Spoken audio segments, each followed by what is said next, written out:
Welcome to the American Institute of Healthcare Professionals Videogram on workplace stress. Stress is everywhere, but workplace stress is a growing concern in the United States. You see it in the news where there are office shootings and so forth. So stress is becoming something that is becoming unbearable in the workplace. Here are a few workplace stress stats that can be found just by simply Googling the information. 83% of workers suffer from some type of workplace stress. U.S. businesses lose up to $300 billion annually due to stressed employees that can't come to work or so forth. 1 million workers miss work each day due to stress, whether at work or from home. And 120,000 people die annually due to work-related stress and the health complications that come from it. And of course, stress causes serious problems to the heart and blood pressure and so forth.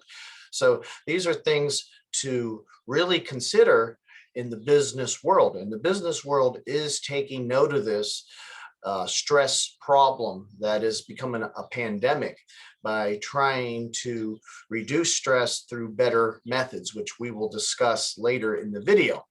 But what are the issues at work? What causes most work stress? Long hours is the biggest.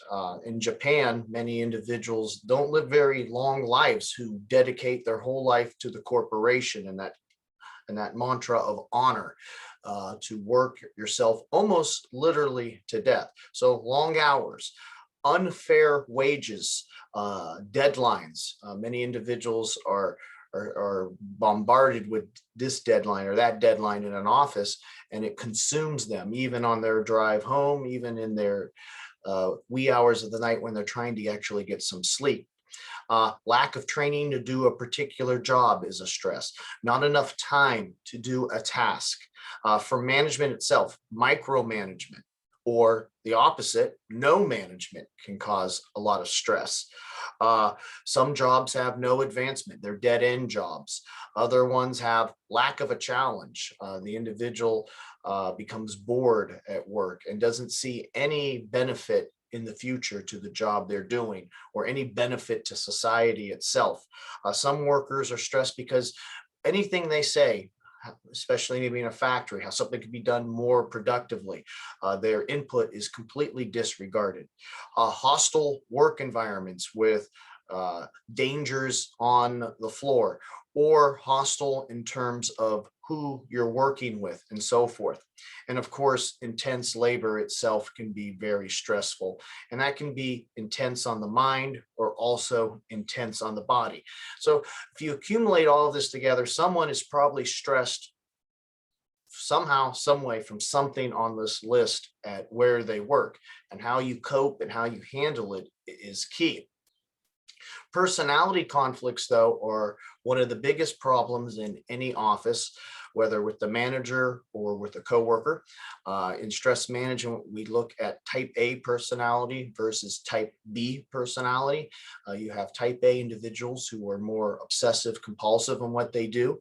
They're very ordered in what they do. They're very task orientated. Everything has to be done by the book, every I dotted, every T crossed. And then you have the type B personalities who are more lackadaisical in their approach to their job, maybe to an extreme, maybe a little too lazy with getting things done.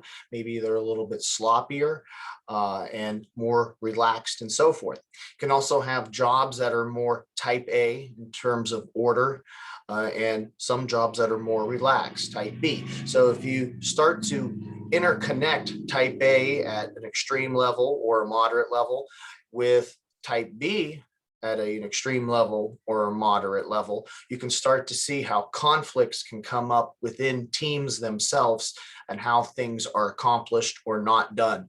And this can lead to arguments and so forth if not properly dealt with. Problem employees are also another issue, whether they're type A or type B. You may have some employees that are constantly late, employees who are insubordinate and not obeying management. You may have some that are lazy or unqualified. You may have some who actually harass other employees sexually or physically intimidating them. You can also have the problem employee who just constantly gossips and tries to get others in trouble. Also, you can have problem managers. You can have managers who overmanage and just pick on someone to the extent where they become really stressed and ready to break. Or you can have ones that undermanage and don't ensure that their employees have what they need to do what they need to do. So with all of this, you can see how anger in the workplace can occur and why every now and then you hear of a shooting or two here or there. So it's a major concern, and that's why anger management and stress management and meditation instructors are becoming such a big, important part of business, where businesses and corporations are bringing in these individuals to train employees in anger resolution and stress management and so forth. So as employers, you can make your business better for your employees to reduce stress. And some things listed here might be of help. Respecting personal needs of employees. Not to the extent where the employee walks all over you and hurts business, but some employees have needs at certain times, maybe a doctor's appointment or something like that, or they have a special event or a death of an individual. Maybe it may even be a pet or something like that. You have to respect them because employees are your investment. And the more you put into them and show that they have value, not just as a piece of the machine itself, but as a human being, the more and more willing they're going to be to give you better output. Also, employers can help by identifying change in behavior of trouble, especially trouble at home. Employers can maybe see domestic violence occurring at home or anything like that, or just take time to discuss where appropriate in a meeting or so forth with an individual if something is going bad at home and how they can be more flexible. And that's where the flexibility part comes in, scheduling wise.